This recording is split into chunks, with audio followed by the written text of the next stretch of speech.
The Nikki Glaser Podcast. The Nikki Glaser Podcast. Here's Nikki. Hello, here I am. Welcome to the show. It's the Nikki Glaser Podcast. I'm in St. Louis. Noah's in Arizona. Anya's in New York. Brian is here from Los Angeles, California. Yeah. This is the show. This is it. How is everyone? This is it. If you were expecting This is what you get. All right, this is the show. I was really trying to sound upbeat, and then like my depression came through. the truth voice was like, this is my fucking show. No, I'm so happy that this is my show. We keep getting asked to have guests on, and they're like pretty good guests, but I'm just like, no, I don't know. I'm sorry to the listener listening. I'm sorry to iHeartRadio if you want me to have like better guests on. Not that you guys are not even guests. You guys are part of the show. I just know that when I like a podcast, I don't like guests. Unless it's an interview style podcast, I don't enjoy guests. It messes up the fluidity of the show, the vibe, that's why it was important for me to bring in Brian and not have, he's someone that I get along with. It's not like it was. We get along. Anyone I have on the show, I mean, from time to time. I mean, in my head, we used to get along. Yeah, I don't know about. Do you guys listen to podcasts like a with guests on recurring them? cast. It's like if Parks and Rec had like a Joe Biden on it every week, you would be like, what happened to Nick Offerman? Yes, it's the cast of Friends, and they're having in it's Emily or it's Julie coming into it, and you just go, I don't like this. It's messing up the flow. You're trying to insert someone in that I don't. It's not that guests are not. Sometimes they're amazing. I mean, if we have Ian Fidance on or like someone I know, it's a really Julie good. Glaser. My mom, Julie Glaser, someone everyone knows. It's a fun time, but for me, I know myself. I get thrown when there's someone here who I always think that they don't want to be doing it, and I know that is insane. I'm just being honest. Ever since I had my Sirius show and we would have, celebrities would come by Sirius, the building, and they would be on these press tours. And when a celebrity is doing press, if you ever see them on like Colbert and Kimmel and all these things, those are like the highlights of what they do. They do so many other interviews. There's one part where you just go sit into a room in a big building and you zoom into every like NBC affiliate in the country. So like any like news channel for like you do those interviews, and it's exhausting and it's rarely fun. And usually it's the at same 4 questions o'clock over in the and over. morning. Yeah. It can be those. It's just, I don't like to add on to this for people. And a lot of times we get celebrities asking like, do you want this person? And I know it's not them asking, it's their publicist, because I've had publicists before, and you get sent a huge email of all the places you could go and you say yes or no to them. And I know it's like, well, whoever that person is, they want to go because they got the email and they said yes. There's a part of you as a celebrity that if you say no to something and your project doesn't do well, it's your fault for not doing the Nikki Glaser podcast. You couldn't spare an hour that day. And an hour is a lot of someone's life.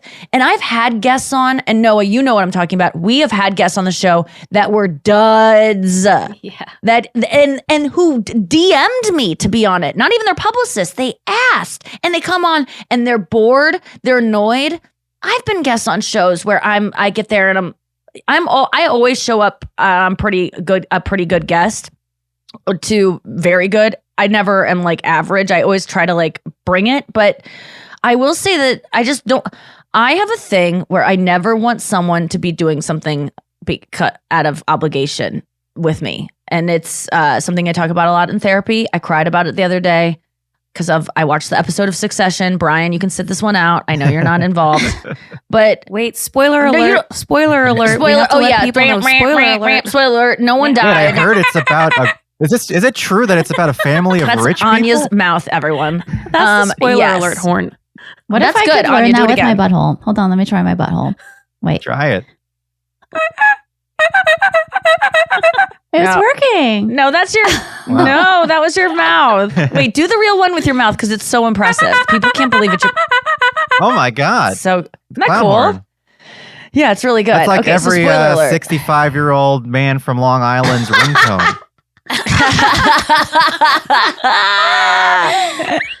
That's so true. Why do old people insist? Whenever I lose my phone, people are like, let me call it. And Anya, I'm not calling you out because you did that this weekend. But people are always like, let me call it. And I go, who the fuck has a sound on their phone? It's not going to do anything. The number of times people have been like, let me call it. I go, what world? Who leaves their sound on their phone? And then You? I hate when people I say, do. what about, is it on No. vibrate? Is it on agree. vibrate? Because that makes noise too. If you're in a movie does. theater and you get a call and it's vibrating, that's like almost more disturbing than if it's I don't have my phone on vibrate either. Well, I, for sometimes some I don't wanna reason, miss a don't know call. how to put it on vibrate. Well, just... You turn it on then you should be temporarily. looking on your phone. Yeah, that's what I do. You should be I looking- turn it on and I turn it off. That's what I don't understand why people don't turn off their ringers when it's time to Oh, turn you it turn off. off your phone completely? No, No, she like when the ringer starts ringing, she'll press like the down You know button what's on the so volume crazy and about then it'll mute it. I do all of it, guys. I turn my ringer on. I turn it off. I put it on airplane mode. I fuck with Oh my my God. phone. Oh, Yes, I do it all too. But I damn. never. Live No, I this don't. I life. don't have it. I never have it on. I never have the sound on because I always am scared that I'll be that person in public who has their alerts going, and it's so annoying. Even standing in line at Starbucks, I don't want to hear your fucking phone. But No. you had I've such listened a to big podcasts. epiphany this week where you like helped 10 of us with this big epiphany you had about not giving a shit what other people think. So maybe that's part of your new task is not caring that is- what other that's- people think. No, it's not being. Well, to back up, I had a voice lesson yesterday, and I was super. I've been depressed for like a week and a half. Just been, having the dark thoughts.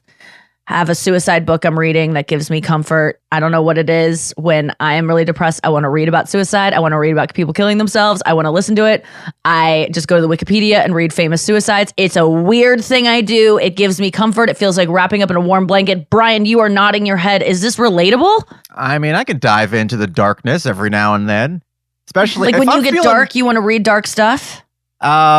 No, it's actually not good because I No, it's not. if somebody dies, like a celebrity or something, I get obsessed about finding out how they died. I need to know. I find comfort in how they died for some reason.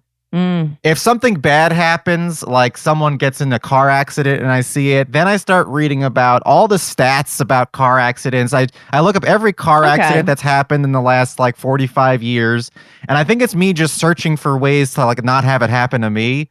But it Yeah. winds up being a circling the toilet drain of depression that just keeps giving me down anxiety. Yeah, there's really no way to avoid getting T-boned by a drunk driver or, I'm always, when I drive at night, I'm always on alert for people getting on the exit ramp and coming towards me, lights coming towards me. I sometimes have hallucinated and started seeing the lights coming towards me when it isn't because I'm so on the lookout because that's how people die all the time in accidents. Is people are drunk and they get on the highway going the wrong way. Yes, wrong way At drivers. Horrifying. Yes. Yeah. So, I am always on the lookout for that constantly, chronically. And sometimes I invent it. And sometimes I've gotten really scared on the highway because I'm like, it's coming. And it's like, no, that's like the headlights in front of it's so weird. I had some irrational fears where they're in my neighborhood walking around. There's some really gigantic pine cones. They're literally like grenades. Right. And they fall from the trees. These trees should not be allowed in suburban neighborhoods because they are as hard and sharp as grenades. I've seen one fall and dent a car. And so Really? whenever I walk underneath trees like that, I used to freak out. And then someone said, what you have to do is you have to just spend like an hour under one of those trees. Face your fear. Oh, Yeah. exposure I know. therapy. Exposure therapy. And so then I did. Now I feel a lot better, but I still believe that they should cut down those trees. What about when we were Yeah. all living in New York City? Do you remember when the winter is fading and the spring is coming and you slowly see those sheets of ice on the glass buildings melt and fall, and then you'd see signs, beware falling sheets of glass, and they're like Yes. huge sheets of glass that could just slice your head right off. Or there's you are on the train and there's a homeless man who is stabbing the air and coming towards you, Yes. wildly. Yeah. I've seen a And, guy like that stabbing a phone pole just over and over again. Yeah. What are we going to do? Walk by him? Yeah, I mean, because it's discriminatory if you don't or You whatever. have to like that, pretend like that's normal That's and how be like, she oh, died. No, I good mean, job, there's- sir. there's a feel lot of- bad. there's some homeless people popping up in my neighborhood, and I cross the street, and it's like I feel bad doing that because maybe they're harmless, but they're just making erratic movements. They're kind of shouting in a way that makes me feel uncomfortable, and I am protecting myself. But anyway, I was depressed this week, and so I've been like, I picked up this book. It kind of like served to me. There was like a I don't know, it was on my Instagram, but a quote from it came up. A guy wrote a book about how to not kill yourself. Okay. So I'm like, okay, well, if I want to read about suicide, this is the book to read it. Because it's like I'm trying, not that I'm ever going to kill myself, but I just like to read about it because it's reading about a way out for you standing under the pine cone. It's like, okay, I'm teaching myself that this is not likely to happen to me. Whereas I'm like, I want a scenario where I can get out. Like I just cried this morning because there's a dog being put down on my friend's Instagram. She runs a rescue. Natalie, she's been on the podcast, a friend, not a guest that was forced on me. But she posted this dog that has like fucking all fucked up legs and breathing issues, and its bones are growing in all these weird ways. And it was having its last day on Earth because they have to put it down. And they took it to the beach and like fed it nice food. And then the song was playing, the Tom Petty, like, you belong among the wildflowers. And it was just like, oh my, and I was crying. And then I realized I was crying because I'm jealous that dogs get to be put down because I've been wanting to be put down this. I just want to it's not fair that like dogs can suffer enough that people go, we can let them go, but humans like have to just keep going. And I don't want to die. I just want a little bit of a break from living. Yeah. Sometimes. You wanna And I be know that put people down relate to that. until the next episode of Succession. Yes. Yes. Or until the next like fun dinner or podcast I get to do. Like I just don't really like myself this week, but I'm only sharing that because I feel like it's relatable. And I know you guys are like, but I like you. And it's like, why would I want to listen to someone who doesn't like themselves? I don't know. You have to ask yourself that. So anyway, I've been reading this book. I don't have the solution for you. I can't be anything I except like to how you made therapy. it what a I listener's am. problem. Yeah. Listen, No, guys. I mean, like- if you like me, you need to go to therapy. Yeah. Get some No, help I mean, and like- figure out your shit. No, I didn't mean it that way. I just mean like I can't change who I am just because it might not be the greatest thing for you as a listener. Like I'm sick of trying to be anything that I'm not feeling. I'm like kind of trying to live in like exactly what's happening to me, complete honesty about it. Or at least this is how I'm trying to live today. Because yesterday I went to my voice lesson and I was really depressed because I've just been comparing myself to too many people and I don't fit in any of my clothes and I can't stop eating and all the things. And so I was just really depressed and my voice is average and I'm just sick of being average. I don't like being average. I want to be special. And then there's all this hogwash about like, but you know, everyone has like I talked to my therapist yesterday, who isn't my voice teacher, my therapist earlier on in the morning. And she's like, you know, I go, if I can't be extraordinary at something, I like don't want to be alive. I just don't really, it bothers me to dream of being something and really never being able to do that. It's like, I just don't see the point of staying alive if you can't be the things you want to be.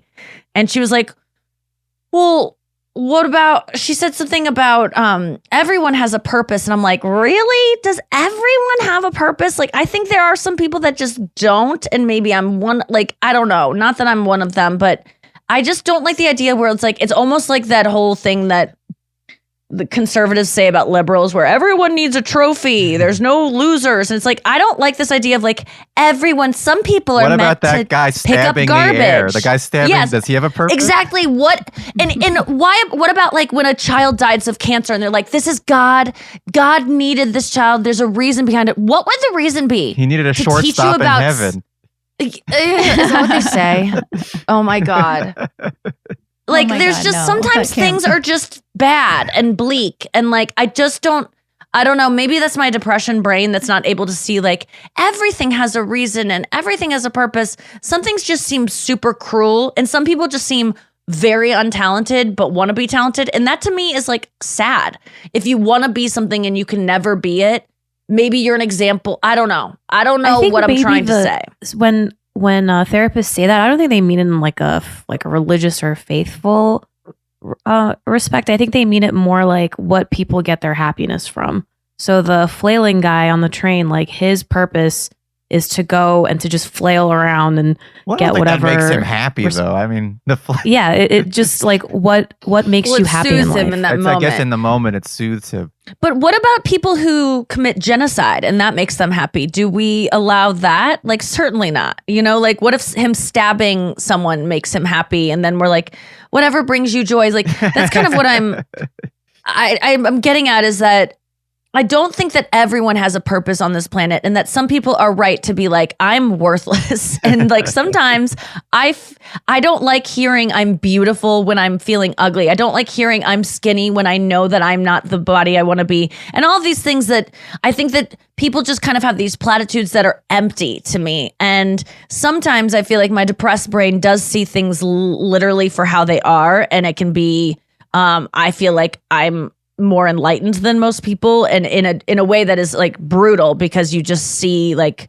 nothing matters. It does, like, I just don't like being average, and I don't see the purpose in being an average person. It just seems like you're a waste on the nation's resources and you're not contributing anything. I know I'm contributing something. I have meet besties all the time who feel very connected to me. I know that I contribute, but what if I didn't? Should I kill myself then? Like, if I don't have this podcast, should I, like, what joy am I bringing to the world? I just don't.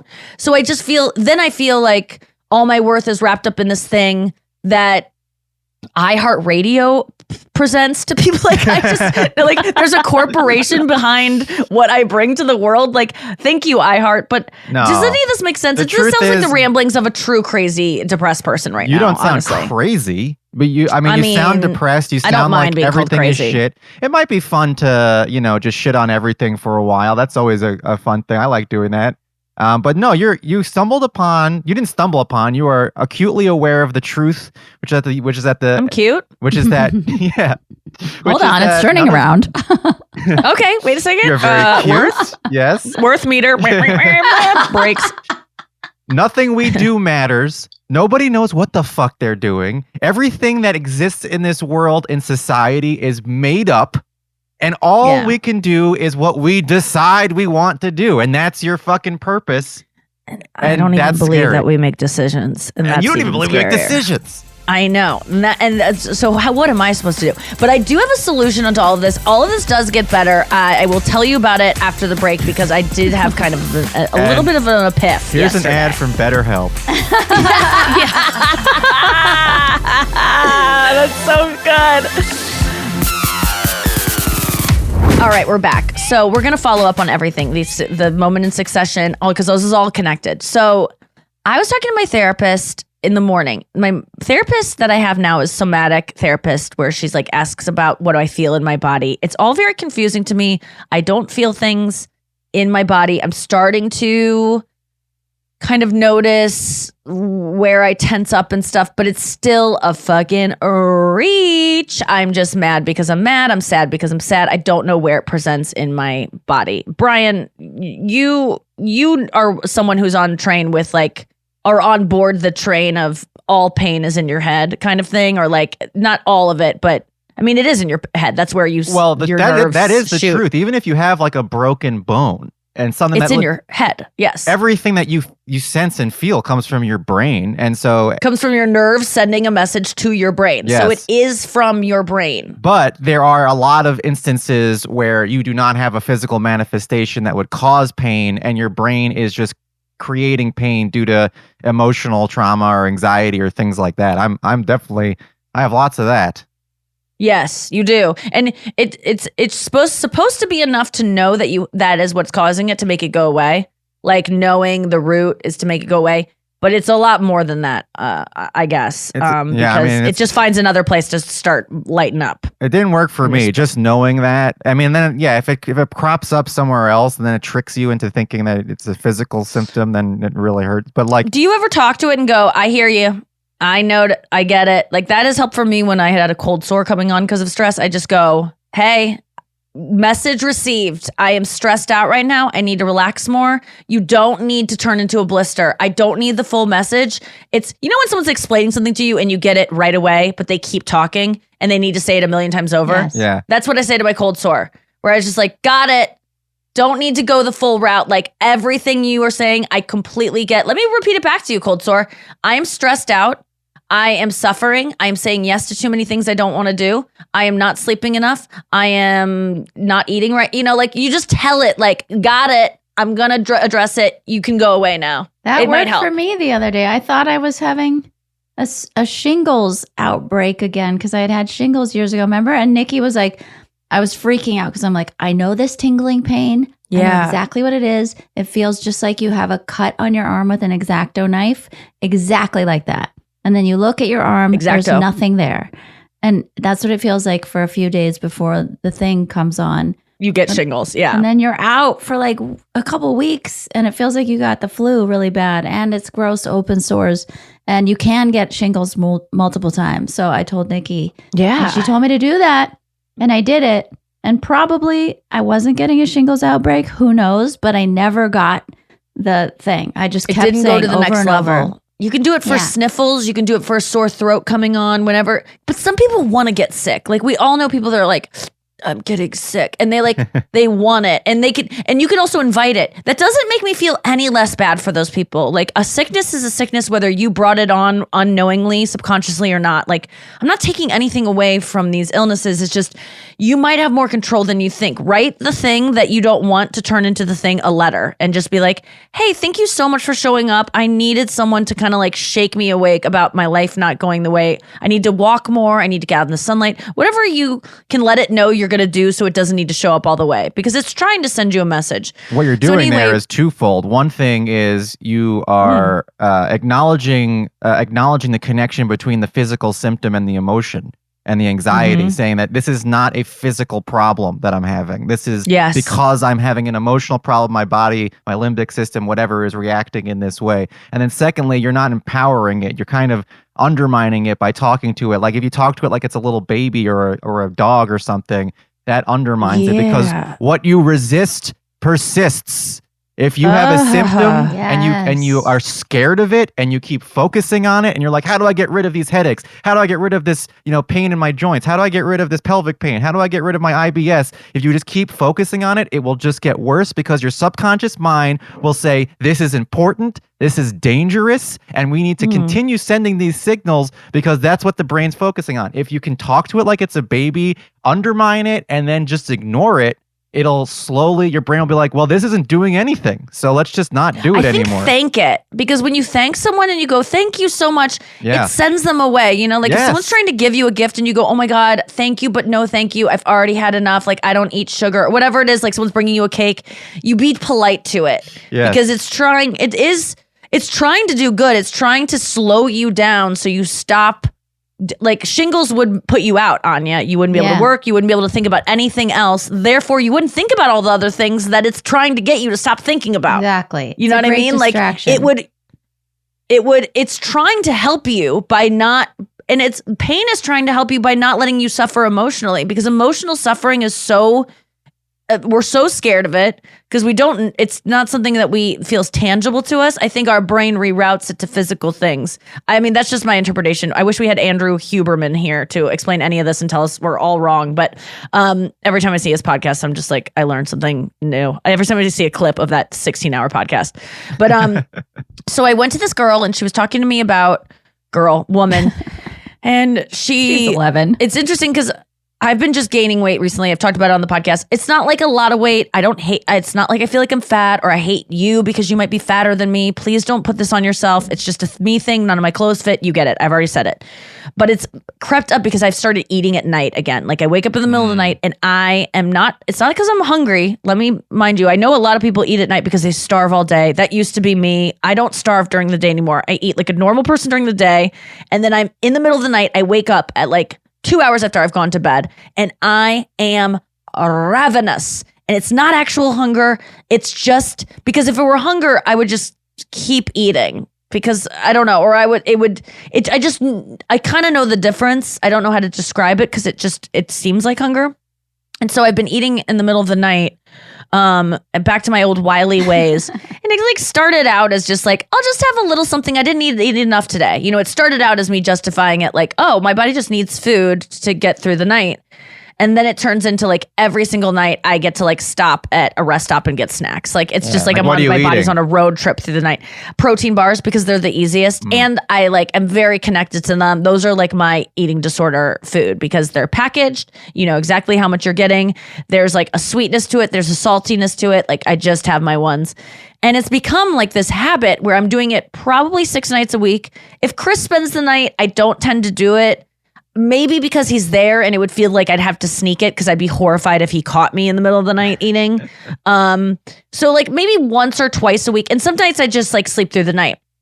And I don't know why. And I wake up in the morning and I feel like $1,000,000 because I'm not like bloated from eating a liter. And I'm not talking about one protein bar. I'm talking about several. I mean, this isn't like I used to where it was like 9. And that's not an exaggeration at all. I used to eat 9 protein bars throughout the night. Several now it's meaning... like 2 or 3. Okay. And that's the God's honest truth. Like never more than 3 at this moment. But 3 every single night. That's like 600 calories over the course of, it takes, I think 3,500 calories to gain a pound. So that's 3 weeks. I can gain 2 or 3 pounds. And I've been doing this now for months. It's like crept up and it's like, now it's showing up. My clothes don't fit. And I'm also tired of it because it's just like, it's just not, it doesn't make sense why I'm doing it. So I was It's also talking to her about disrupting it. your sleep.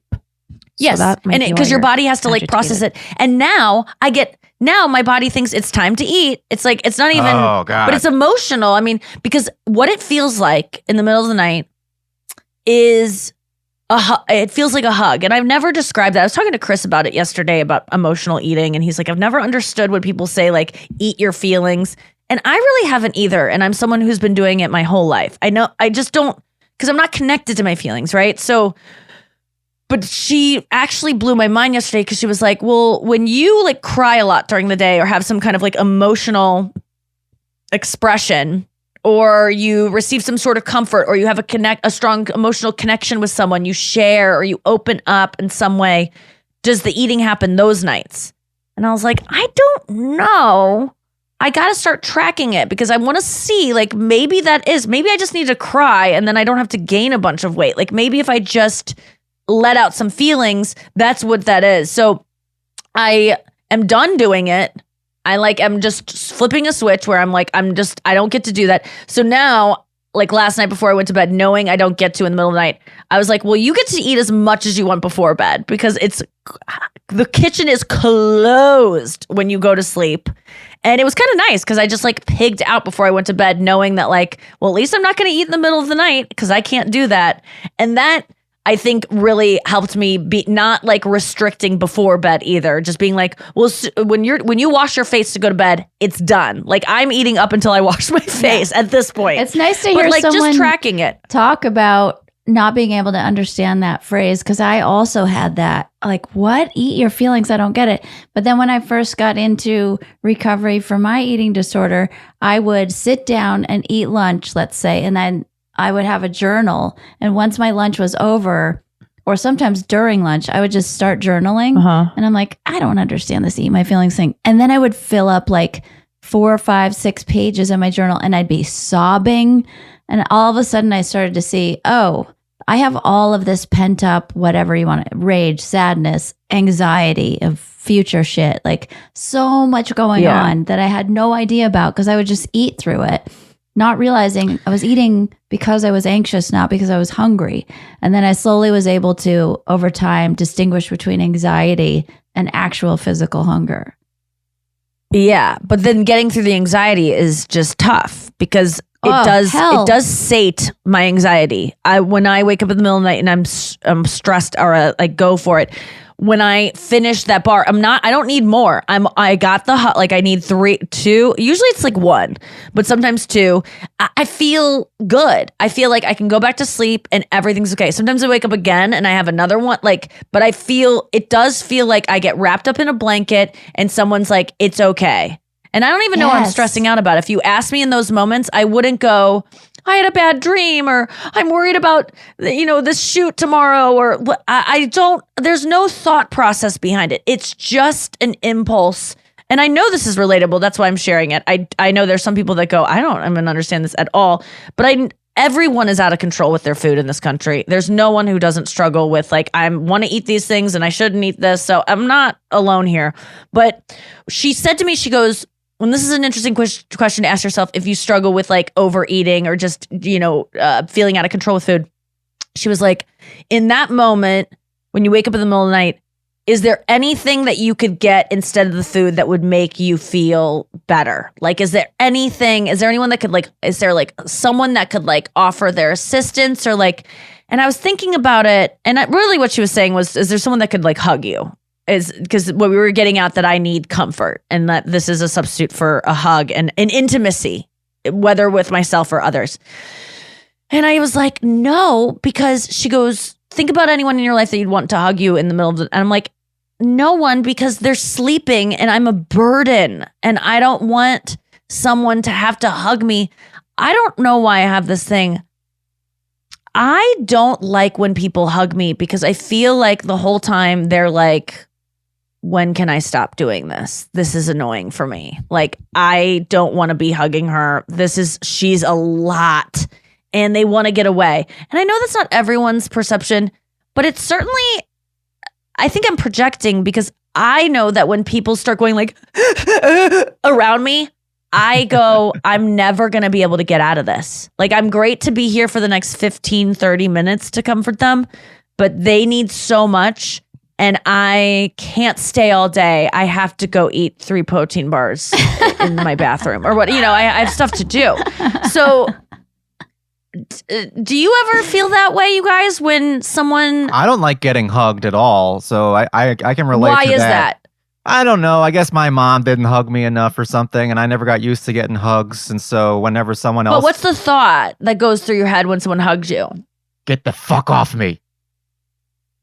There's no like, they don't really want to be doing this. No, it's just like, I don't want this. Just stop. I think it's because just feels gross. I don't accept this. Maybe it's I don't accept the fact that you'd want to touch me or hug me. Like, I don't accept the warmth of your embrace. Yeah, like I feel like it's they feel obligated or it's performative. And I'm jealous of people that can just accept a hug. And so I will, spoiler alert, do the spoiler alert. Where's the horn sound? Succession, spoiler alert. So in the latest episode, Shiv is deeply wounded about her dad's death. And sorry if you didn't get to it yet, but honestly, I'm not sorry at all. If you are 2 weeks late in Succession, you aren't a fan. And I know some people just haven't watched it. So forget that he dies, even though the whole time you know he's going to die at some point in these seasons. Actually, I am sorry. Okay, so I can't decide if I'm sorry or not. Honestly, I'm flip-flopping. I would probably be pissed if I was someone that like hadn't seen it yet and had planned to. I'd be annoyed with me. So, okay, I relate. I want to give you a hug. So, she is crying about, she has scheduled her grief. So she like is such a busy person that her assistant has gotten her a room at their office where she can just go into a dark room and just cry during the day, which I think is hilarious and relatable. So she goes in this room to like weep quietly. There's also another thing she's dealing with, but I won't spoil that. But bet you can guess what it is. So she's crying for 2, and she's in there, and her ex-husband, or like soon to be ex-husband, they're going through a divorce. They're separated. Comes in, and she has not told him about the other person she's crying for, and she is crying, and he walks in not knowing she's in there, and he's like, "Oh my God." And they have just a very tumultuous, like a very contentious relationship at this point. And she is just cold to him and he's kind of rude to her. And he's always been the one that shows more warmth and she's always been kind of cold. And he's like, they have kind of like a moment of sweetness and he's like, come here. And she just like resists it so much. And he's like, come on, please. And I almost burst out crying because the idea that he wanted to comfort her, like I could tell that he wanted to. It wasn't like, I gotta comfort my wife. She's hysterical right now. It was like, I want this more than you do, maybe. And it was so sweet to me that she got that. Because I just feel like, and I think that people probably give that to me. I was even telling Anya, she's one person that I never mind going to. And same with Noah. Brian, it's to be seen. But Noah and Anya are always great people to go with my life anxieties because they seem to enjoy helping me or comforting me at a or certain giving point, you me. have to be like, okay, I'm done talking about this now. Because I'm like, and also point number 47. You're like, I'm actually good. I'm all talked out. Yeah, I can recover pretty well from things, but no, I have definitely felt like, I'm so grateful for you guys because I don't know what I would do without some people that I could literally at any time of day dump some stuff on. And even if you don't get to it right away, I know at some point you're going to have a very thoughtful, very compassionate response. And same with my girls chat, all the girls on there listening. You guys are all the same and always give me lots of love when I need it. But in terms of like hugging though, I don't know that even though I think you'd be okay hugging me, I just feel like I feel like a burden. And so I need to like kind of work on that because I know Chris Convey, my amazing boyfriend, loves helping me. There's nothing Chris Convey loves more than helping other people. And so I do have someone that like almost gets off on being there for me. And yet I still, in the middle of the night, would feel bad waking him up to be like, will you hug me so I don't eat a half a box of Kind bars? Like I just would feel weird doing that. But I'm going to try to start doing it. I'm confused on one thing. I'm hearing you say, I don't like hugs because I'm assuming people do not want to be in that hug with me. And then I'm also hearing, I want a hug. So which is it? Yes. I want a hug, but I don't want someone to feel like it's a conundrum. I'm just doing this because Nikki needs it. Have you tried assembling a mannequin out of Kind bars so that you wake up in the middle of the night, the Kind bars can hug you? Start eating it. If you feel bad about it hugging you, you can eat it. Oh my God. Yeah. Well, something for you to think about, Nikki. Maybe it's not like, don't use the word someone, but use the specific person. Like if you ever came to me. Tom Wamskins. That's who I want. When you come to me and you have a problem or something's bothering you, I would never just like tolerate you. And, I love listening to you and I do love helping you a lot and I do care about you a lot. And I am at a point in my life where I don't have time for friends that I tolerate or any people in my life that I just like put up with. Like I've just gotten to a point where my life is now on the shorter end than the longer end. And I don't want those kind of people in there. Yeah. I guess I have to trust people when they offer comfort that they're not doing it out of obligation. And I'm not ever forcing anyone to do anything. If I needed a hug for me. Or if I was distressed and you saw it and I didn't ask for a hug, is there any part of you that would feel like hugging me? Yeah. I don't have a problem giving hugs to people, and also because I have good boundaries with you where I know you would understand if I'm like, I can't be here. I can't comfort you about this longer than an hour. Like that's all I have to give. I have to get to other things. But I do feel like I have a friend right now who just lost a parent and I really struggle with that because it's my biggest fear and I just never know what to say and nothing I say will be good enough. And also I feel like I can't get out of comforting this person. You can't be listening to someone cry about losing their mom on the phone and then go, I have to actually go to the grocery store or like I need to go work out. Like I know I can do that. I don't see a way out. I feel very trapped. So I recently, instead of ignoring the person like I used to and just not sending anything because I know that I can't do that for them, I just wrote a message. It was very hard for me. And this is me. It's so hard for me comforting my friend who lost a parent. But I wrote to them, I am thinking about you every day, which is true. I love you so much. I can't imagine what you're going through. Just know that I love you. And I did not write. I almost wrote, I'm here for you if you need it. I'm always here, but I did not write that because the truth is I'm not. I can't handle that person's grief right now. great. And I What's wrong can't with handle That's because more than most people. you are would do. supposed, it's right. It's like, no. Does this go hand in think- hand with what you were talking about in the first segment and not feeling good about being average, where a part of you feels like you need to help this person find closure and, just go up to like 100% with what you're doing? Yeah, possibly it's a perfectionist type thing, but it's also it's that this person, I don't want to leave this person if they're so sad, and I think that sometimes people can depend on me. I have gotten into situations where people depend on me emotionally too much, and that's when I shut down, and then I become cruel, and I will ghost someone because I can't handle hearing about this thing they're going through, whether they lost I don't do well with people's grief. And I think it's because I just feel like it's, what are those sand trap? Like a sand trap that you get caught in and you'll never get out of. Quicksand. Like, have you ever, quicksand. Have you ever comforted someone when they're losing someone and you just feel like you can't get off the phone and it's never going to be enough? There's no closure to comforting someone with a parent Some if they lose people a parent. are emotional vampires, and that needs to be called. Just like, let's just say it. Some people really do go through stuff, but then there are other people, and they might not have even lost a parent. You cannot get off the phone with them for an hour, and then you'll say, I hate to do this, I gotta run, I have a thing, and they're like, yeah, really quick, one more thing I wanted to ask you about. And it's like, I've had people like this in my life where they need 4 warnings before I actually get off the phone. Those people are emotional vampires. Don't understand these people.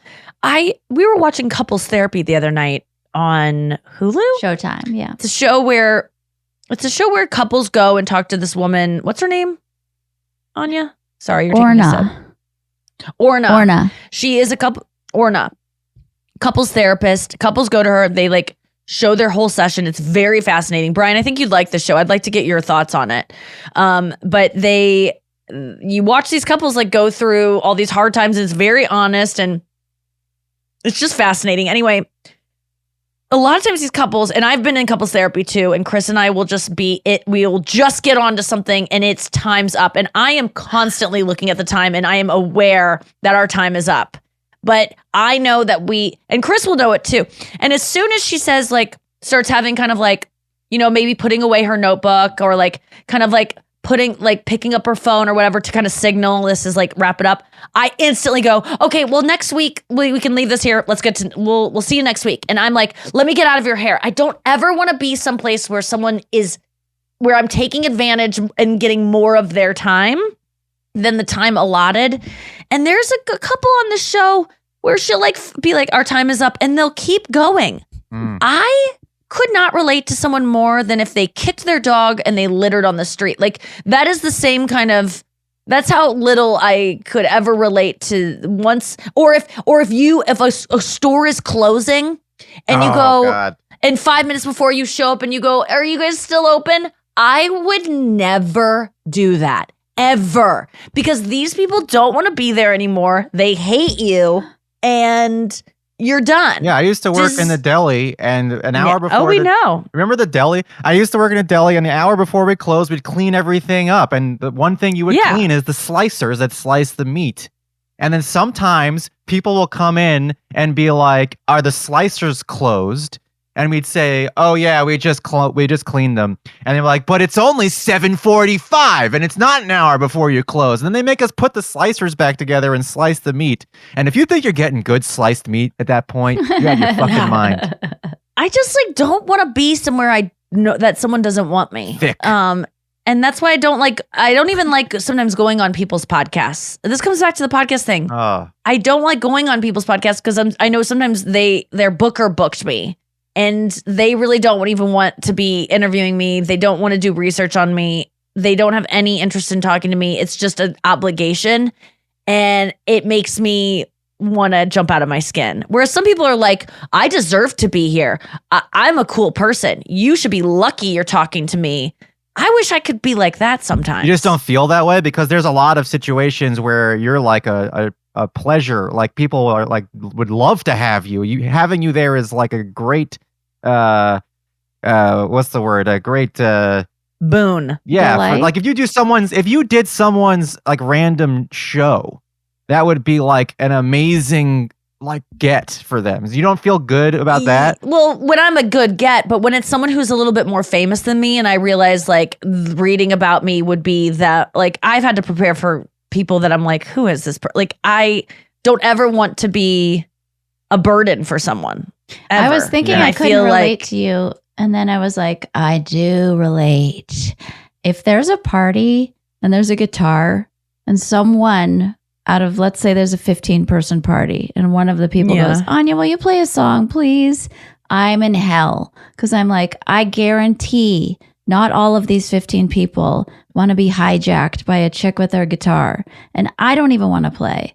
And I'm just like, ugh. Like if all 15 were like, yes, please, we're fans, play this one song, I might get into it.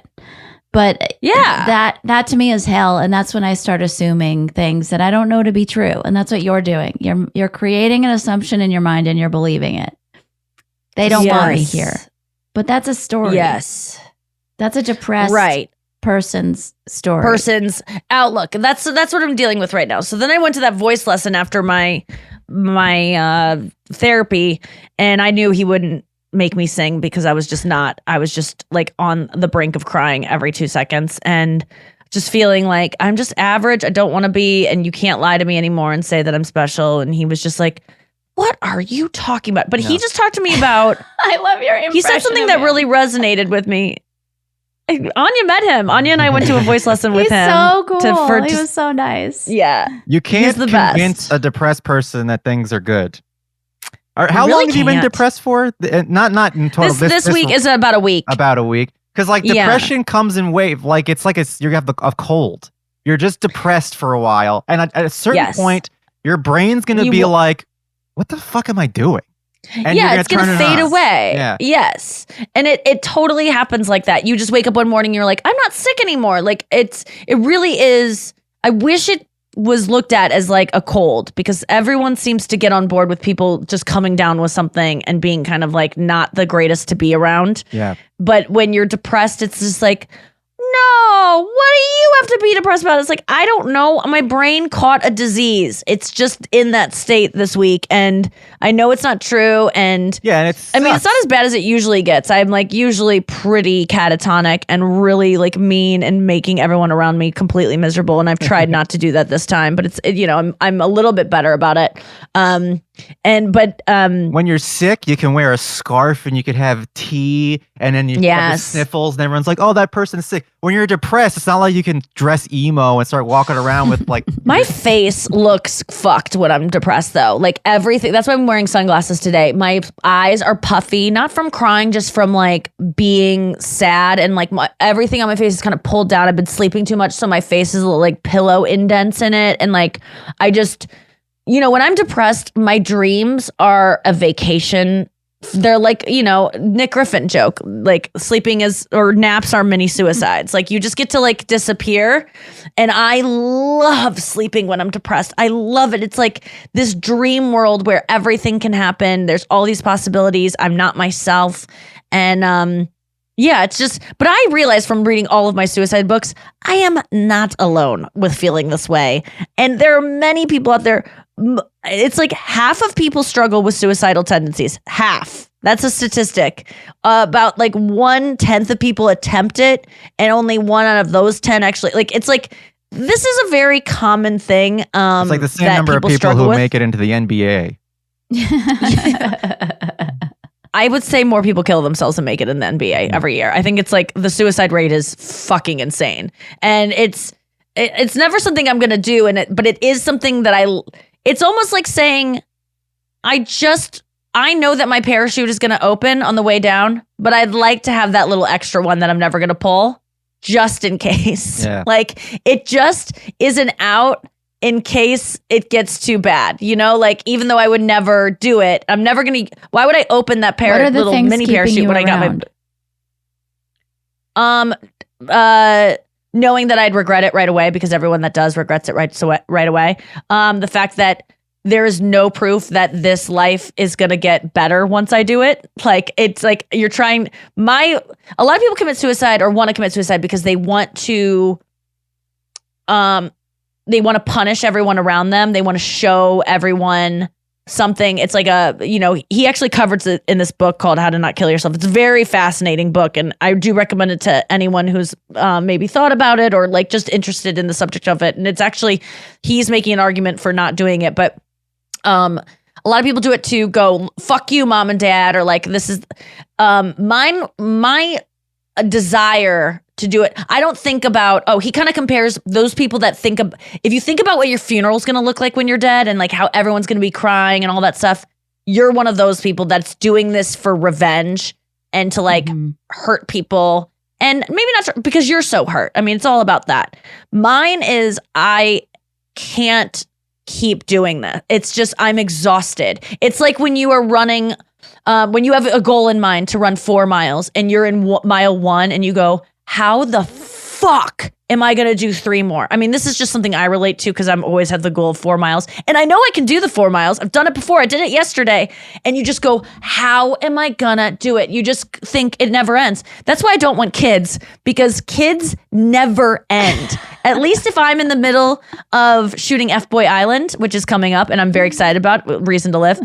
If I'm shooting F-Boy Island and it's a really hard shoot, there is an end to it in sight. It's 3 weeks away. It's 8 weeks away. Kids, it's 18 years. I myself am not strong enough to sign up for something that is endless like that. 18 years. And even with then marriage, they can there's a become drug divorce. addicts and they want to move back in your house, or they want to take your money, or they shoot you. Yes. I went Yes. dark. So Sorry. I have to say to people that have Menendez. kids, I think you are no, you're absolutely right. They can become completely dependent on you. Do CrossFit. And they're really, they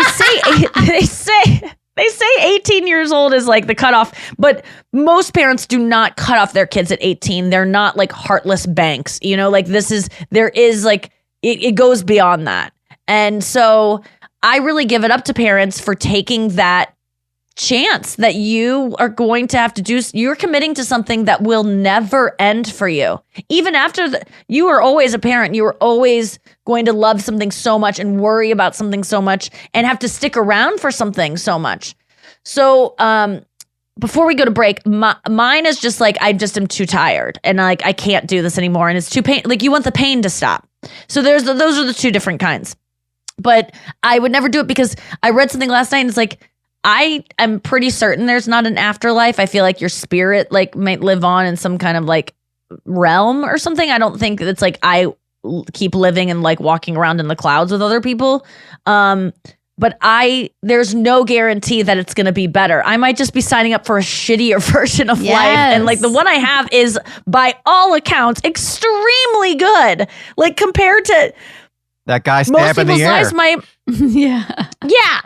I could have been him. I'm very lucky. So, and I always realize that I've never once thought I want to die and then not been able to get over that feeling and be able to not relate to that feeling at all. There always is a moment where I won't relate to the feeling. That feeling might come back, but I always will get over it.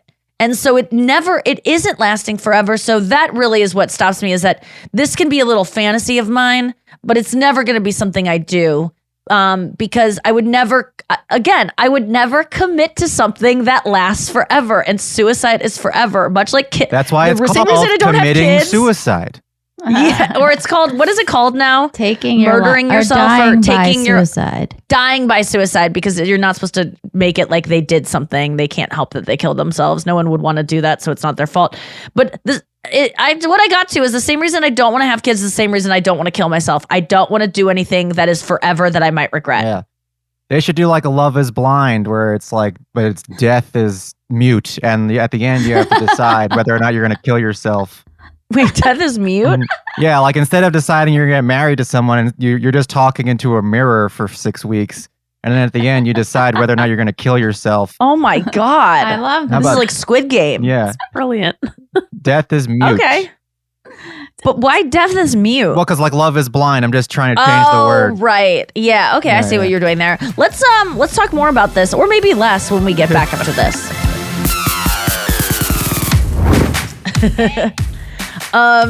So then I went to this. So to wrap this up, because come on, Nick. I went to the voice lesson yesterday, and he said to me, because I was talking about all these, I don't know what I want to do with my career anymore, because I got to be honest with you, all the things I think I want, I don't really want to do all the things it takes to get that. Like sometimes I watch Succession, I'm like, I should do a show like Succession. Do you know what that takes? Do you know how hard it is? First of all, you have to pitch a show to like 8 networks. And when you go pitch a show, which is one of the most annoying processes ever, you have to go sit on Zoom with a bunch of executives and then pitch a show. And then they have to ask questions afterwards. And not only do you have to pitch the show, you have to practice pitching the show before the show. So for every meeting you have to pitch it, you have to practice and pitch it to fake people with the people that you're pitching with. And then you go in and pitch. I know this doesn't sound that bad. It's the thing I hate more than anything in the world. And I've pitched, I've been maybe dozens of pitch meetings in my life. And then you have to write it. And then you have to deal with the network giving you notes. And then you got to rewrite it. And you got to take out stuff you really loved because the network doesn't feel like that's really what they want. So few people have a Louis C.K. 2015 deal where you get to do whatever you want and the network doesn't bother you. That literally has never happened. So anything that you think you're going to make ends up being bastardized and with tons of other voices. Then you got to go make it. And you got to sit in a trailer all day. And it's like, I realize that, I've talked about this before. I'm someone who always wants things that I just want the thing. I don't want to do the work that gets to it. And I also want things that I actually don't want. I just want to be someone who would want them. I really wish I threw dinner parties and that I cooked. Yes. Same. But I don't like any of the things that entails. You don't I don't like care about cooking. You don't want to talk to the people when they get there. I don't want to hug them when they walk in the door. You don't want to eat want the them food. to leave when I'm ready for them to leave. I don't want them to. Nikki knows how to set up a good hang. Yeah. So you are I good love at putting hangs. things I together. love setting up hangs. I love ordering from places to like everyone eat. Like I love putting together a Postmates order. Oh yeah, when we were in Palm Springs together on the girls' trip, one of the highlight meals was like all the stuff you picked from Whole Foods, like all the sushi and stuff, and you and Sarah Lena set it up together. Yes, and Sarah Lena set the plates because she made it look nice. I would have just had us eating out of the things, but like, I wish I looked you at Sarah picked Lena the doing that, stuff. and I was like, I wish I was good at that. It's like, but I'm not. Why do I want to be good at? Why do I don't like doing that. She likes doing it. You gotta So- love the process. Whatever there are things you love doing, and you do them over and over again. And you have to not look at the outcome. You have to look at the doing it, which is like You life. have to enjoy the process. The doing it is what brings you joy. Like you love getting on stage and doing stand-up. That's why you do it over and over and over again. Yes, I like writing jokes. I like coming up with funny ways to present, to synthesize a bigger idea. I like to make it in a like small little package. I like getting those laughs. Yes, I you like enjoy that process.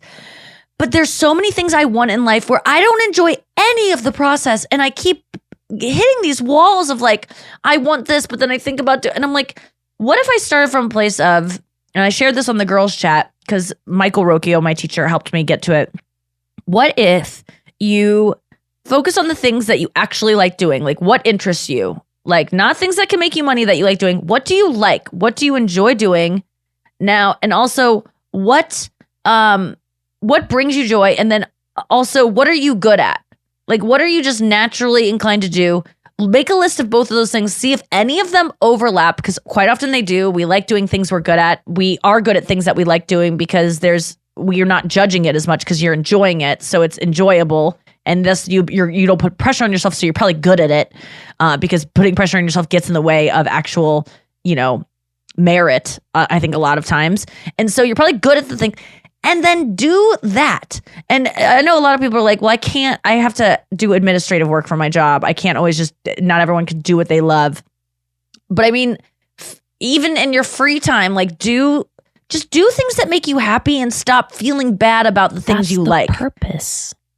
Yes. Oh. Wait, what do you That's mean? purpose. I think that is what you're saying. I think is what therapists say is purpose. Like find your purpose. Find the things that are not like money driven, just things that make you happy, and it could be anything. I just think it's the Right. word purpose that catches me, because it's like when you say Senior Rape. purpose, it's like some grand thing, when it's really is like, oh, just figure out what it is you want to do and do it, because that's all that matters, because nothing you Yes. do actually matters. But when you call it a purpose, it's like God has bestowed this purpose- meaning So on you. true, Brian. Means that it's something you're giving to the world, that you're trying to make the world that you do make the world a better place, whether others enjoy what you do or, you're not taking from the world. Yes. And that is purpose. I hate he was, people who just consume.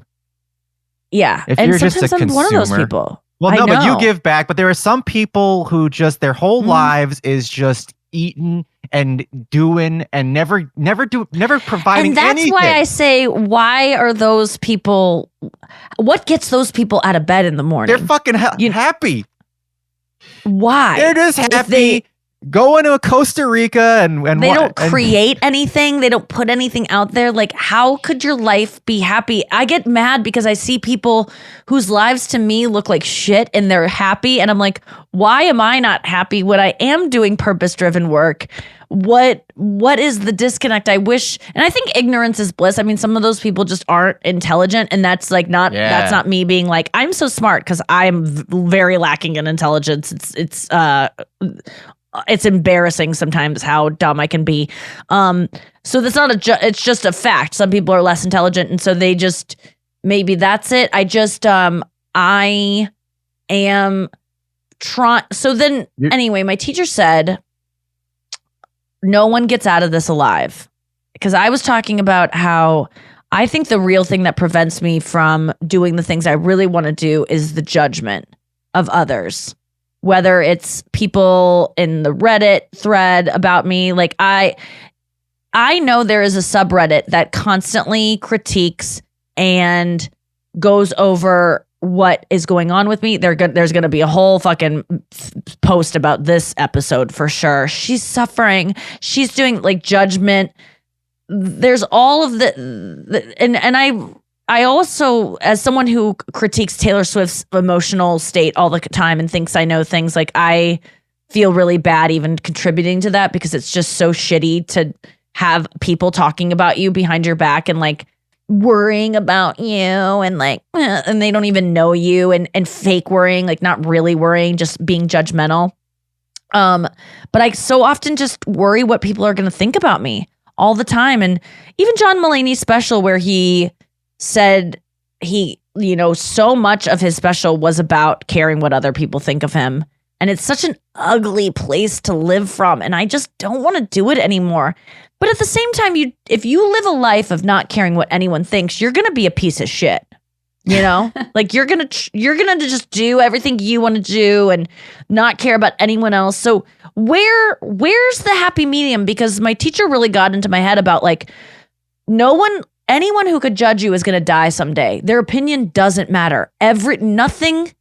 No opinion about you is anything more than just this thing that's going to not exist someday. So it doesn't matter. Nothing's going to last. It's like your legacy you will not be remembered just like everyone else, and everyone who has an opinion about you will be dead. And that gives me comfort sometimes. But I wish I was someone that didn't care what people thought and could just do what I want. But I guess I care what I think. I think that's what stops me, is that I think some of the things that I enjoy doing are really lame. And I look at it and I go, God, she is just so cringe. Like what? What's the cringe stuff? Like my ideal world would be like, anytime I had a thought about Taylor Swift, I would make a TikTok about it and be like, and then this song really, like, I would do a podcast about every song of hers and offer my analysis and critique on That it, sounds and fun. how it emotionally like lights me up inside. And I would that's what I would do. Wait, why is that But I lame? don't do it because I'm 39 in 1 month. You're living That's in a why world it's where lame. there's a lot of 39-year-olds doing that. When I was 39, that was not cool. But we live in a new world now where that is totally acceptable and financially lucrative as well. Yeah. I also don't okay, I would maybe post more videos on Instagram, just like funny things, but that would require me to put on makeup to make myself look good enough for myself. You know, like I don't like when I don't look good. And so do you know how much content I don't put out because I'm just not wearing a cute outfit or because I just my makeup isn't, I look ugly that day? It's like innumerable, the amount of stuff. I can't even imagine the content I left on the floor because I just don't look good in a photo or I don't, you know, and that makes me so sad because if I really didn't care what I thought about myself and what others thought about myself, I could do so much more. It's holding me back so much. So I want to do an experiment where I don't care what anyone thinks at all, ever. Mhm. But then I'm also like, do I really want that? Because then I'd just be a complete piece of shit. Because me caring about what other people think is what makes me compassionate and care about others oftentimes. Mm. Well, I think there's a difference between operating from a place of fear and operating from a place of authenticity. Like you don't want to be not doing things because you're afraid of judgment, you know? But a lot of the things I would put out would be to get people to like me more. So then if I don't care what people think, the content doesn't exist in the first place. Don't do anything from that place. Like think about How Rick do you, Rubin. Then I would lay in bed all day long and do nothing. I like that Rick Rubin podcast you referred me to with Barry Weiss, honestly, because he talks about the thing I've always been afraid of. By the way, you guys were talking about like having a purpose. My Arape is mission. Like, what is your mission? And self-help books always talk about that. Like, and he said, finally, someone said this, like, it's not important for a songwriter to want to save the world or help the world. I always thought every songwriter that's successful wants to save the world or help humanity. He's like, no. What? Really? Yeah. I always, because they always say that in interviews. They're like, the reason I do this is I just want to connect with people and help people. That's why I do this. And I'm like, That's I what they don't. say. That just inflates their narcissistic Well, why do you ego. do it? Well, I do it because of what Rick Rubin hit on it. He was like, you should be doing these things for yourself because you enjoy it. And it's like a bonus. I mean, I'm paraphrasing. I don't know exactly what he said, but I think that was it because I felt so much relief. I was like, okay, good. I'm not a piece of shit.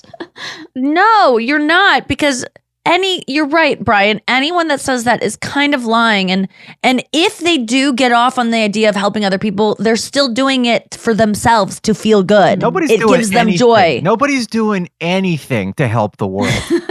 I don't know about that. No, they're all doing it for themselves. I agree. Ultimately, otherwise they wouldn't. Yeah, because be it makes doing you the feel good to process. help the world. Yeah, it Yes. makes them feel good. And they're like, I'm helping the world. And then the people who talk in their interviews, the musicians who are like, I just want my music to touch the people of Africa or whatever the fuck they say, they're lying.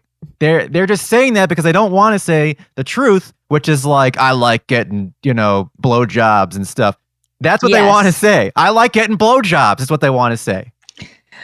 They don't want to help the people. Comedians who say they love to make people laugh, Oh, give me Get a fucking break. Go out of here. Yeah, go drive a bus off a bridge. Can I guess why you Honestly- guys do it? Because I don't know what you're going to say. Well, yes, you do. We've covered this many times.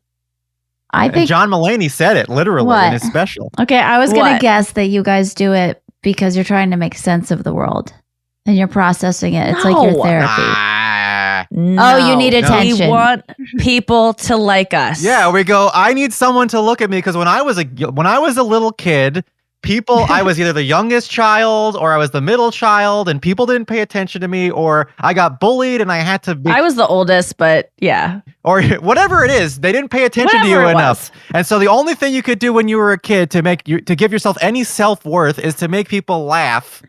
And now you're just taking that and putting it on stage Yeah. because you need that. I Focus. would be a singer if I was good at I tried everything till I got to stand up and I go, oh, okay, I guess I'm good at this. I'll do this forever because I didn't have any other talent. But all I wanted was to perform and have people watch me and go, wow, she's good.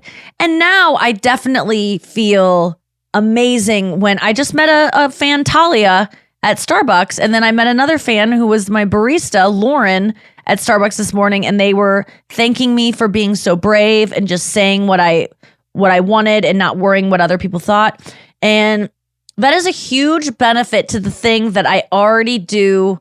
You know, listen, I'm not sharing about my food, my eating at night, which is humiliating to me and a shameful thing I do. I'm doing that not to, that doesn't make me feel better, to be honest with you. That wasn't performative. I feel kind of sick to my stomach from even sharing that, because I know people are going to talk about it and worry about me. And, you know, not everyone, but I think that some people will. And that really grosses me out. And like the whole pity thing, like, oh, she's struggling. She thinks about suicide. I do it because I really do think that there are people out there that struggle with that, like me in the past, that have never heard someone who they might look up to who has the same thing. And that is why I do it. I do it, but I do it for little Nikki, who used to feel like no one else struggled with the things she struggles with. So it ultimately is a selfish thing, because I used to be that and think I'm alone. No one else has this fucking thing. So I do it for other people, because I don't want anyone to ever feel alone like that. But I also do it because I get really good positive feedback from people who say that I do help them, and that makes me feel good. So ultimately it is a selfish endeavor. Final thought. I'm interested in piece of shit Nikki. I think there should be a safe space where people can go and just be a piece of shit for like an hour, where you can go, there's like a person at, you know, you can go into a fake like restaurant and be a piece of shit to the waitress or whatever. You can say, give me a fucking water. And then you can go talk to your a doctor or whatever and be a piece of shit to them. And then you could, I think it would be a worthwhile venture to start a piece of shit safe space. It's called a roast. Okay. That's why you guys are comics. Honestly, It's that called is Reno, so Nevada. called a roast. Rena. It's called being in your car and having road rage. Yesterday, I had so much road rage. Wait till you guys hear this. I'm going to play the voice memo I left. I had just gotten done sending a message about like, you know what? I'm just going to live like, you know, I don't care what anyone else thinks. Like, life is short. And then this is what happened. Okay, this is fucking insane. This really happened. I was driving down the highway recording this. Don't worry, I just hit a button and I leave it. It's like I'm holding it up to my face. I'm not texting. And I was on the highway and I was trying to get off at an exit, and this person wouldn't let me over, seeing me, knowing that if I can't go right in front of them, I'm going to miss the exit and have to go to the next one when I want to get off at this one. And they purposely sped up so that I didn't go. What a rat. And this is what happened. This is what I do. So, God, just let me over, you piece of shit. Wait. Fuck. Why did it keep going? God, everyone's just so in this town.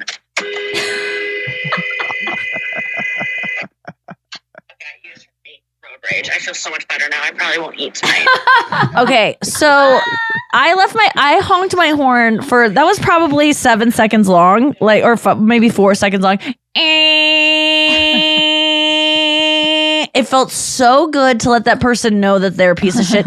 Man, that felt good. I want to do it again, but I just wanted to go around town honking at people and driving into things. I was so upset.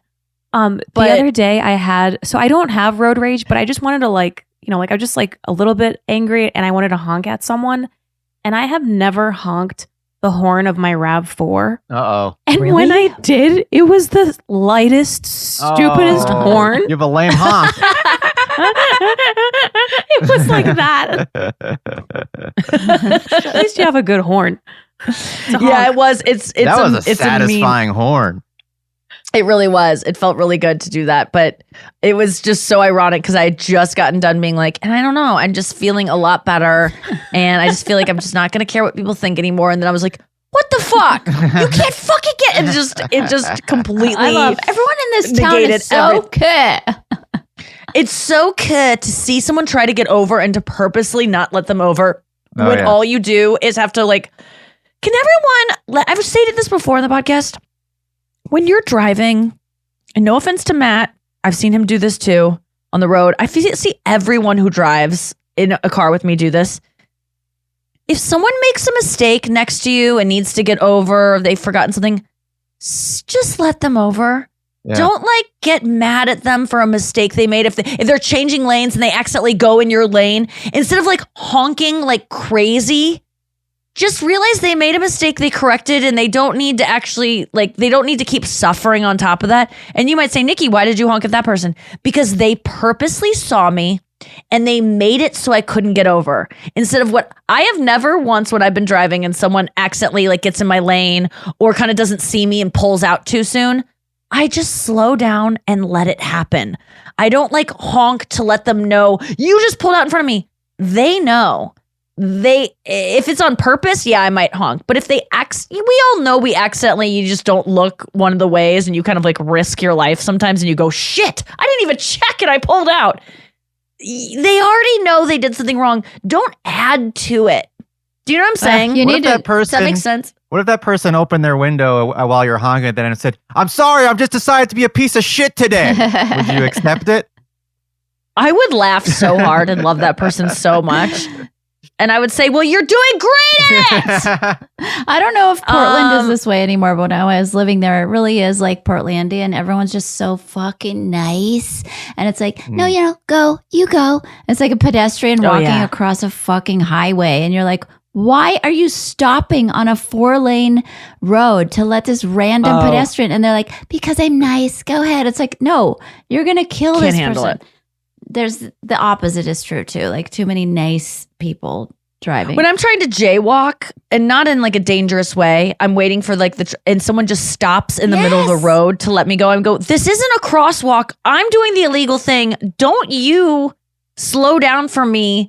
And then I have to like kind of do that run in front of their car. And I have to like bring my gait to a run. And I don't want any of it. It's just like, everyone follow the rules. And if someone makes a mistake, just let them make a mistake and don't comment on it. Like the only person that can ever honk at someone for making a mistake is someone who never makes mistakes. And if you're that kind of driver where you've never once pulled out accidentally too soon, or you've accidentally changed lanes and you didn't see someone in your periphery and and you almost hit them, everyone's done it. So when someone does it to you, just slow down, let them change the lane right in front of you where they almost hit you. You saw them, thank God, you get to slow down.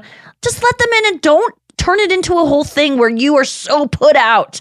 And I'm talking to men drivers. There are calm down about other people. There are times worthy of a honk. Like if someone is fast and furious speeding and they cut you off, that's worthy of a honk.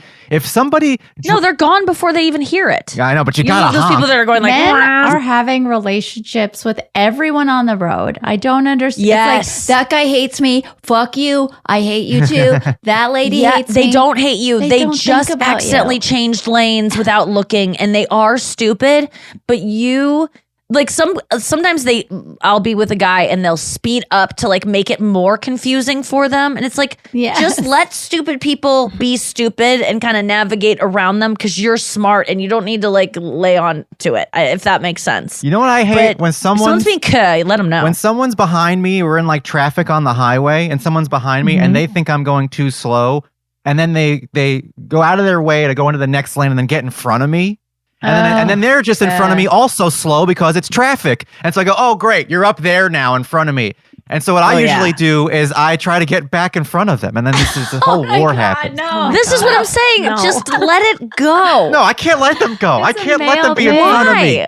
Because they have insulted me. They think I'm a little boy. Right. And have you ever had someone prove anything to you on the road? Have you ever, as a driver, made a mistake and then gone, oh, wow, that guy really set me straight and I'm going to lead a different life and I'm going to go home and I'm not going to beat my kids. I am going to feed my dog. Like, nothing. If I honk long enough to anything good. I believe if I honk long enough and loud enough, I am saving children.